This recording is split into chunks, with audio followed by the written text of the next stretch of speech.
Hello friend, आशा करते हैं SSC JST paper 2 के एग्ज़ाम देने के बाद आप अपनी तैयारी को उसी द्रुत गति से जारी रखे होंगे जिस तरह से आप इस पेपर की तैयारी करने के लिए कर रहे थे। क्योंकि फ्रेंड आपके हाथ में कई सारे अपॉर्चुनिटीज़ है, जैसे कि डीआरडीओ जेटीयू का एग्ज़ाम आपके हाथ में है, आपके हाथ में एएमडी जेटीयू का एग्ज़ाम हाथ में है, आपके पास केवीएस का एग्ज़ाम है, पटना हाई कोर्ट का एग्ज़ाम है और इस तरह से कई अन्य तरह के अपॉर्चुनिटीज़ आपको मिलते रहेंगे। इसके लिए खुद को पूरी तरह से तैयार रखें। यदि आपके पास कुछ वीकनेसेस है तब आप उस पर काम अवश्य करें। फ्रेंड, एसएससी जीएसटी पेपर 1 और पेपर 2 के देने के बाद आपको यह फील ज़रूर हो गया होगा कि आपकी कमजोरियां क्या-क्या है। उन तमाम तरह की कमजोरियों को एड्रेस करना, उन तमाम तरह की कमजोरियों का पता लगाना है और उन कमजोरियों को आपको दूर करना है और पूरी तरह से खुद को तैयार कर लेना है। किसी भी तरह की शिथिलता ना रखें। फ्रेंड, आप हमसे अवश्य जुड़ेंगे। इन तमाम तरह के एग्ज़ाम के लिए कोर्सेज़ उपलब्ध है।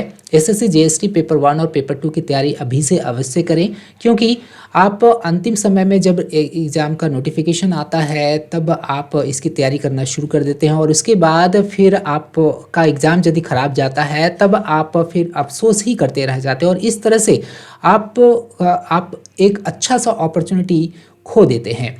और मैं हमेशा अपने हर तरह के वीडियो में बताया कि विद्या धीरे धीरे आती है, फल की प्राप्ति भी धीरे धीरे करके होती है। इसलिए विद्या आप जो है ना ग्रेजुअल तरीके से ही आप गेन कर सकते हैं, अचानक आप नहीं गेन कर सकते हैं। ठीक है, इसलिए अभी से तैयारी करिए उसकी। फ्रेंड, डीआरडीओ, एमडी, केवीएस और जितनी भी तरह के अनुवादक परीक्षा के एग्ज़ाम्स है, सारे तरह के एग्ज़ाम्स के लिए आपका कोर्स उपलब्ध है। आप हमारे मोबाइल एप्लीकेशन को ज़रूर इंस्टॉल करें, आनंदम ट्यूटोरियल्स के नाम से गूगल प्ले स्टोर से। ठीक है, और हमारे कोर्सेज़ को विस्तृत रूप से देखें। आपको लाइव क्लासेस मिलेंगे, आपको मॉक्स प्लस क्विजेस अनगिनत मिलेंगे, आपको असाइनमेंट्स में मिलेंगे, आप स्वमूल्यांकन कर सकते हैं, करवा सकते हैं। 200 से भी ज़्यादा आपको पैसेजेस मिलते हैं, मॉडल एसेज मिल रहे हैं और इस तरह से आप होलिस्टिक तरीके से इस तरह के एग्ज़ाम्स की तैयारी कर सकते हैं। लिंक डिस्क्रिप्शन में ऑलरेडी दे दिए गए हैं।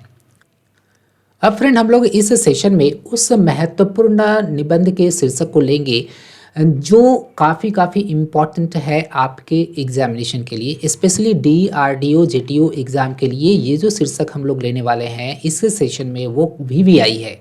वो शीर्षक कौन सा है, चलिए हम लोग उस शीर्षक को देख लेते हैं। शीर्षक है उस निबंध का जो शीर्षक है वह है सेल्फ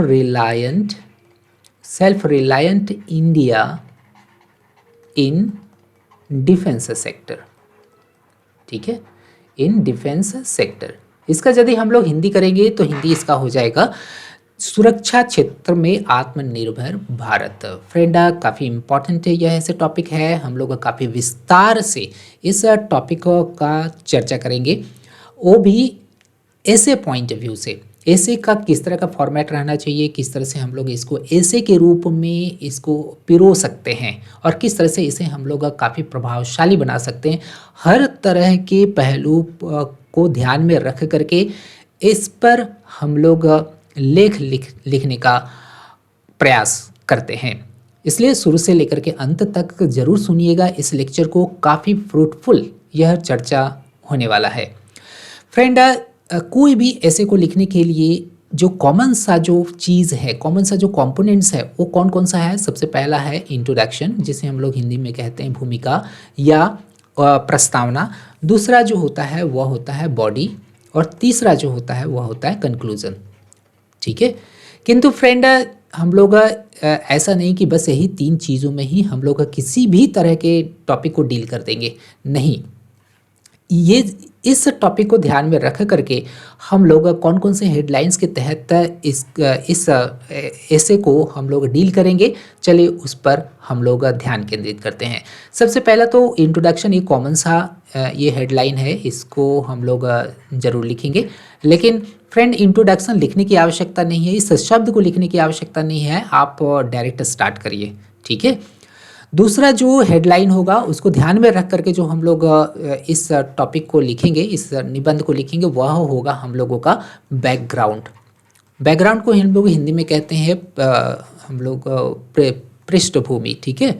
बैकग्राउंड, बैकग्राउंड इसलिए क्योंकि हम लोगों का डिफेंस सेक्टर अंग्रेज के ज़माने से अर्थात स्वतंत्रता प्राप्ति के बाद से अभी तक की स्थिति के बारे में इसमें जिक्र करने की आवश्यकता है, इसीलिए थोड़ा बैकग्राउंड आपको देना है इसमें।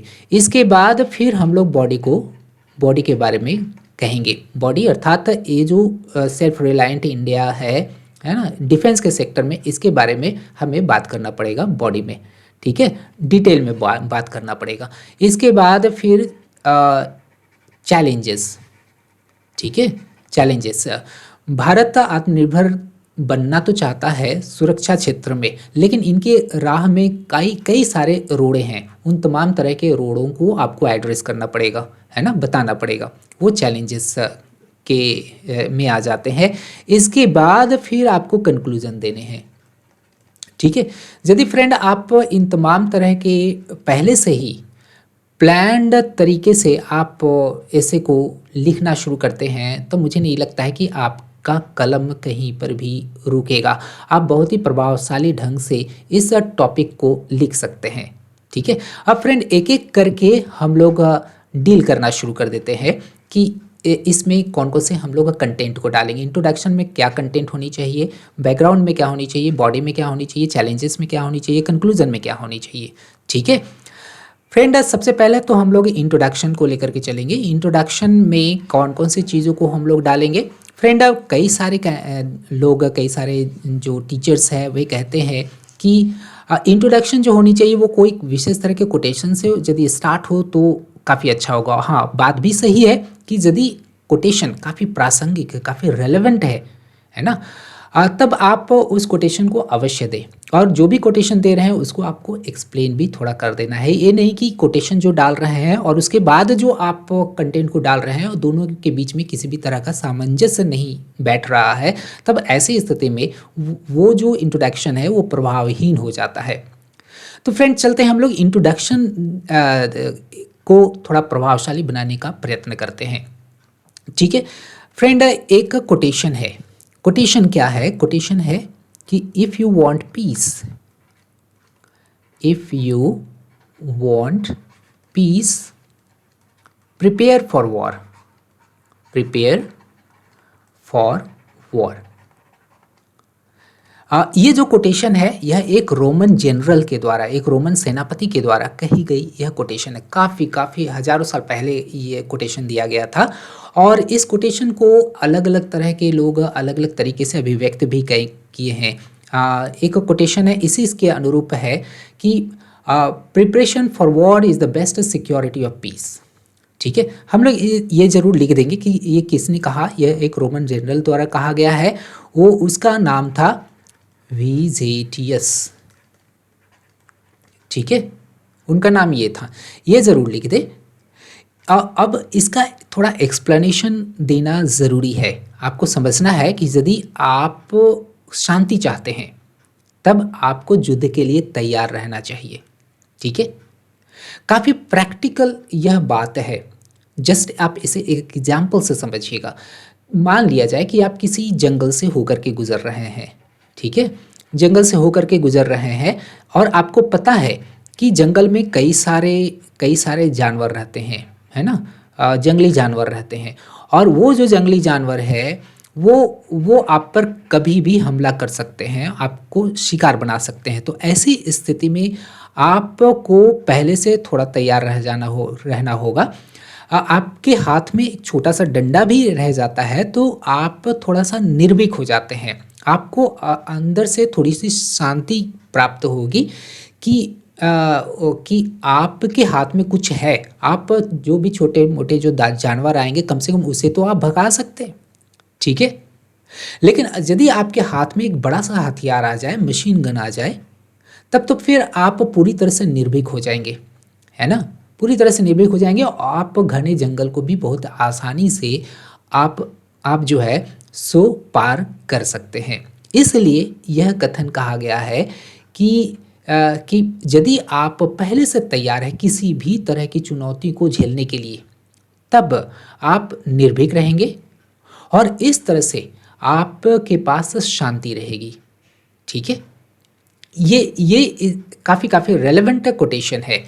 अब फ्रेंड इतना वर्णन कर देने के बाद आपको थोड़ा-सा बात करना है इसी में, इंट्रोडक्शन में बात क्या करना है कि कुछ रेलेवेंट चीज़ों को देना है ना? कि भारत डिफेंस के सेक्टर में बहुत ही तेज़ी से सेल्फ रिलायंट हो रहा, आत्मनिर्भर बन रहा है। यदि हम लोग बात करेंगे इंडिपेंडेंस के समय में, तो इंडिपेंडेंस के समय में भारत में 18 तोपखाने थे। तोपखानों को हम लोग इंग्लिश में कहते हैं ऑर्डिनेंस ऑर्डिनेंस फैक्ट्रीज। ठीक है? जो हथियार बनाया करते थे, अंग्रेज़ों के ज़माने के थे, है ना? और अंग्रेज़ कभी सोचा ही नहीं था कि भारत को इस मामले में आत्मनिर्भर बनाया जाए। ठीक है? लेकिन ये जो संख्या है वह 2021 तक ये जो संख्या है एक। ठीक है?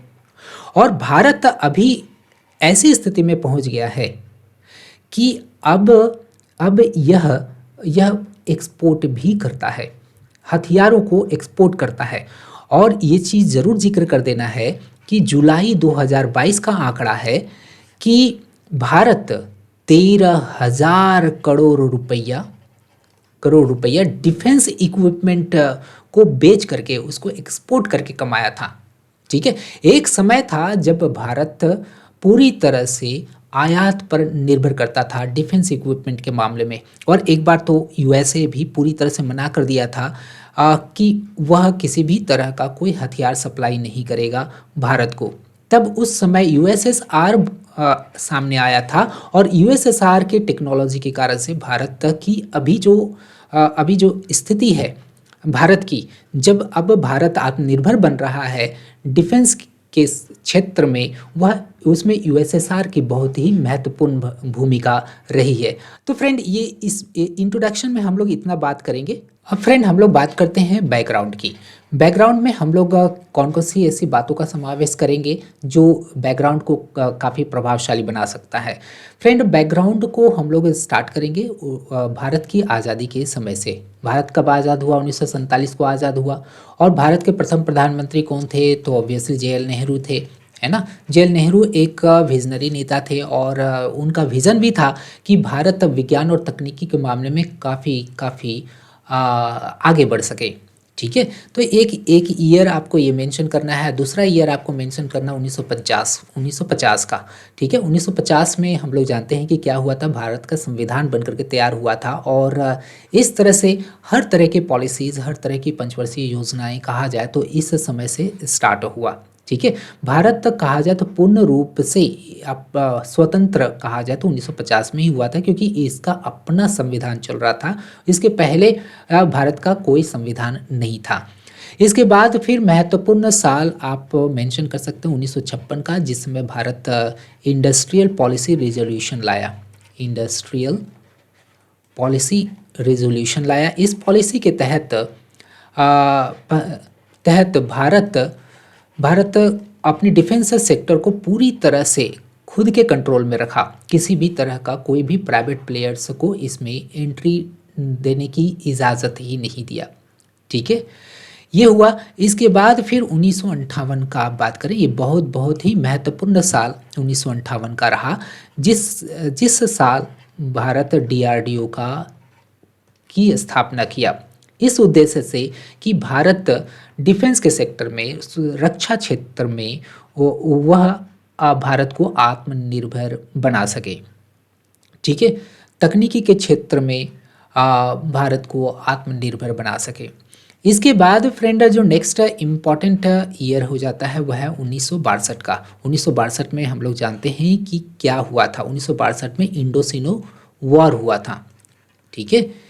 अर्थात भारत और चीन के बीच में युद्ध हुआ था, और इस युद्ध में भारत बहुत बड़ा सेटबैक लगा था, उसे काफ़ी बड़ा धक्का लगा था। और किसको धक्का लगा था? सॉवरेंटी को धक्का लगा था, संप्रभुता को धक्का लगा था। चीन एक बहुत बड़े भूभाग पर कब्जा कर चुका था, है ना?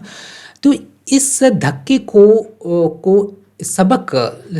इससे सबक लेते हुए भारत क्या किया कि अपनी जीडीपी का जो एक्सपेंडिचर 1.5% होता था, 1.5% एक्सपेंडिचर को बढ़ा करके अपने बजट में 1.5% के एक्सपेंडिचर डिफेंस सेक्टर में बढ़ा करके वो 2.5% का एक्सपेंडिचर करने लगा, जिसके कारण से डीआरडीओ को या जो भी ऑर्डिनेंस फैक्ट्रीज जो भारत के थे उसको थोड़े पैसे मिलना शुरू हो गया। और इस तरह से भारत धीरे धीरे, है ना, द्रुत गति से तो नहीं कह सकते लेकिन धीरे धीरे करके यह थोड़े थोड़े चीज़ें देसी तरीके से बनाना शुरू कर दिया।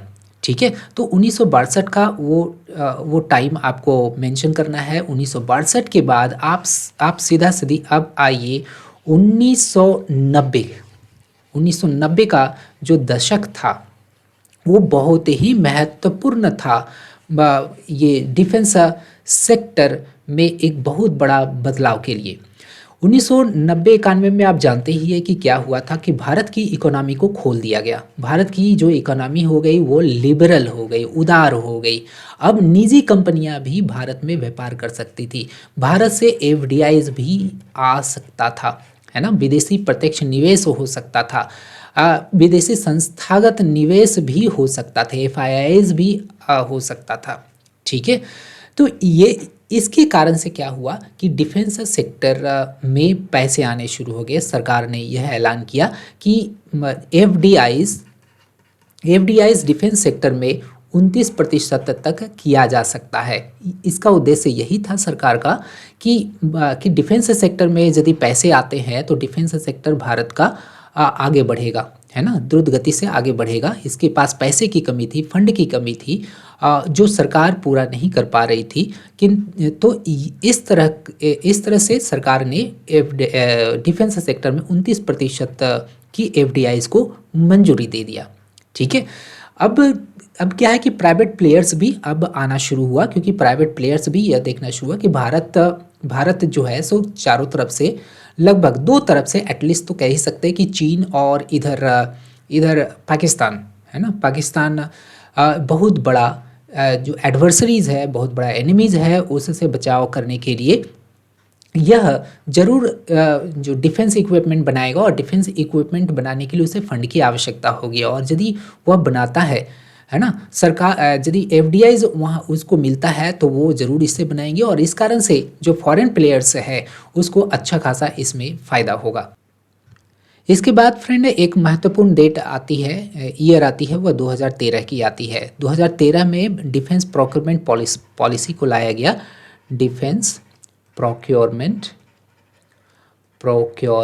पॉलिसी, इस पॉलिसी का एक ही मकसद था कि इंडिजेनाइजेशन, जिसे कहते हैं देशीकरण, है ना, डिफेंस सेक्टर का देशीकरण, डिफेंस इक्विपमेंट भारत में बनाई जाएंगी, इसको बूस्टअप करने के लिए इस पॉलिसी को लाया गया। फिर 2013 के, और इसी पॉलिसी के अंतर्गत भारत में कई तरह के, है ना, रूस की मदद से कई तरह के डिफेंस इक्विपमेंट को बनाया गया, जैसे कि ये इंटर कॉन्टिनेंटल बैलिस्टिक मिसाइल को बनाया गया, एयरक्राफ्ट कैरियर्स को बनाया गया, न्यूक्लियर सबमरीन्स को बनाया गया, है ना। और इसके बाद फिर 2016 की डिफेंस प्रोक्योरमेंट पॉलिसी को लाया जाता है, और इस पॉलिसी के तहत जो एफडीआईज जो थे 29% जो था वह 29% से बढ़ा करके उसे कर दिया गया 49%। अब क्या है कि इतना इसे बढ़ाने के बाद अब भारत के इस सेक्टर को अच्छे खासे फंड आना शुरू हो जाता है, और इस तरह से Bharat in terms of defence equipment काफ़ी तेज़ी से आगे बढ़ना शुरू हो जाता है। इस जो लिमिट है, ये जो लिमिट है एफडीआईज का जो लिमिट है, उस लिमिट को बढ़ा करके 74% कर दिया जाता है, और इस तरह से भारत अब इसके पास फंड की कमी नहीं होने लगती है, और एक अच्छे खासे फंड के साथ भारत धीरे धीरे करके आत्मनिर्भर बनना शुरू हो जाता है। वही बात हम लोग बॉडी में करेंगे। उधर तो हम लोग पृष्ठभूमि में वहाँ तक का हम लोगों ने किया। क्या करना है कि आपको यह बताना है कि 2020 में, जैसा कि हम लोग जानते हैं कि 2020 में पीएम मोदी आत्मनिर्भर भारत की नींव रखी। ठीक है, आत्मनिर्भर भारत जिसको कहते हैं हम लोग सेल्फ रिलायंट इंडिया की नींव रखी, सेल्फ रिलायंस इंडिया की नींव रखी। है ना? और इस और 2020 में ही कि क्या है कि इस आत्मनिर्भर भारत के अभियान के तहत डिफेंस सेक्टर में वही 26% से 49% से फिर अब 74% एफडीआईज को मंजूरी दी गई। ठीक है, अब भारत के इस सेक्टर में अच्छे खासे फंड आना शुरू हो गया और अब भारत जो है सो अब काफ़ी अच्छा परफॉर्म करने लगा। बहुत सारे प्राइवेट कंपनियां भी अब उभर करके आने लगी। प्राइवेट कंपनियां अब क्या है कि डिफेंस इक्विपमेंट को बनाना शुरू कर दी और भारत ये चीज़ की घोषणा किया कि जितनी भी यहाँ की कंपनियां बनाती है डिफेंस इक्विपमेंट को, जो भी कंपनियां बनाएगी, प्राइवेट कंपनी बनाएगी, उसका 60% भारत सरकार खुद उसे परचेज कर लेगी। तो एक बहुत बड़ा अपॉर्चुनिटी था प्राइवेट कंपनियों के लिए, इसीलिए प्राइवेट कंपनियों को इस तरह से बहुत बड़ा बूस्ट मिला, है ना, बहुत बड़ा बूस्ट मिला इससे। और एक चीज़ और यहाँ पर ध्यान देने की योग्य है कि अभी तक 300 ऐसी कंपनियां हैं, प्राइवेट कंपनियां हैं जो रजिस्टर्ड हो चुकी है, जो डिफेंस इक्विपमेंट बनाएगी।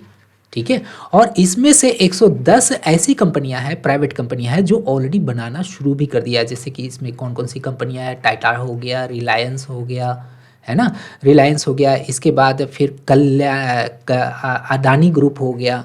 ठीक है, अदानी ग्रुप हो गया, फिर कल्याणी राफेल एडवांस सिस्टम, इस तरह की जो कंपनियां हैं वह अब प्रकाश में आई, है ना। अब वो क्या है कि तीनों आर्मीज़ के लिए, भारत के तीनों आर्मीज़ के लिए वो इक्विपमेंट अब बनाना शुरू कर दी है और भारत इस तरह से इंडिजेनाइजेशन की जो प्रक्रिया है उसको इस तरह से काफ़ी आगे बढ़ाई है। तो फ्रेंड, ये हुआ बॉडी में लिखी जाने वाले विषय सामग्री। ठीक है, अब इसके बाद बात आती है कि चैलेंजेस क्या क्या आ सकते हैं, इसमें क्या क्या चैलेंजेस आ रहे हैं। सबसे पहला तो चैलेंज है कि फंड की कमी अभी भी है। भारत टेक्नोलॉजी के मामले में अभी भी भारत को काफ़ी मदद की आवश्यकता है। तो सबसे पहले क्या है कि टेक्नोलॉजी। दूसरा क्या है कि भारत को अभी भी फंड की आवश्यकता है ना। तीसरा क्या है कि प्राइवेट प्लेयर्स को अभी भी लुभाना है, क्योंकि प्राइवेट प्लेयर्स ही भारत के इस सेक्टर को पूरी तरह से आत्मनिर्भर बना सकता है। इसलिए प्राइवेट कंपनीज को पूरी तरह से लुभा करके इस सेक्टर में उसको इन्वेस्ट करने के लिए प्रेरित करना है। ठीक है, तो ये तीन चार जो भी है, ये तीन आप चुनौती कम से कम तो दे ही सकते हैं। इसके बाद फिर आपको कंक्लूड करना है।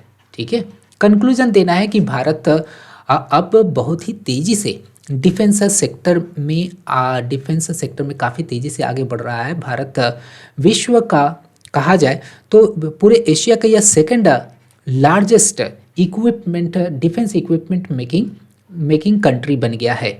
ठीक है, और ये भी आपको बताना है कि जुलाई 2022 का जो आंकड़ा है, इस आंकड़े के अनुसार 13,000 करोड़ रुपये की भारत ने आमदनी किया है। ठीक है, 13,000 करोड़ रुपए की भारत ने आमदनी किया है और ये जो आमदनी है वो धीरे धीरे करके काफ़ी बढ़ती चली जाएगी। ठीक है, और भारत इस तरह से आत्मनिर्भर बनेगा। भारत के द्वारा जो बनाया गया तेजस हो गया, इस तरह के जो भी डिफेंस इक्विपमेंट है, इसकी मांग भी कई देशों में बढ़ी है ना। तो इतनी सारी बातों को कह करके आप इस ऐसे को कंक्लूड करेंगे। तो फ्रेंड, आशा करते हैं आप इस टॉपिक को अब बहुत ही अच्छी तरह से लिख सकते हैं। ठीक है, आपके पास काफ़ी सारे सामग्री आ चुका है। आप 1000 क्या 1500 शब्दों में भी आप इस ऐसे को डील कर सकते हैं। फ्रेंड, आप ज़रूर हमसे जुड़े, हमारे कोर्सेज़ को देखें। हमारे कोर्स ऑलरेडी अवेलेबल है हमारे ऐप में। आप वेब पोर्टल पर भी आप जा कर के देख सकते हैं। हमारा वेब पोर्टल है bankviz.com। आप हमारे मोबाइल एप्लीकेशन को इंस्टॉल करें और हमारे कोर्सेस से ज़रूर जुड़े। Wish you all the best. Thank you.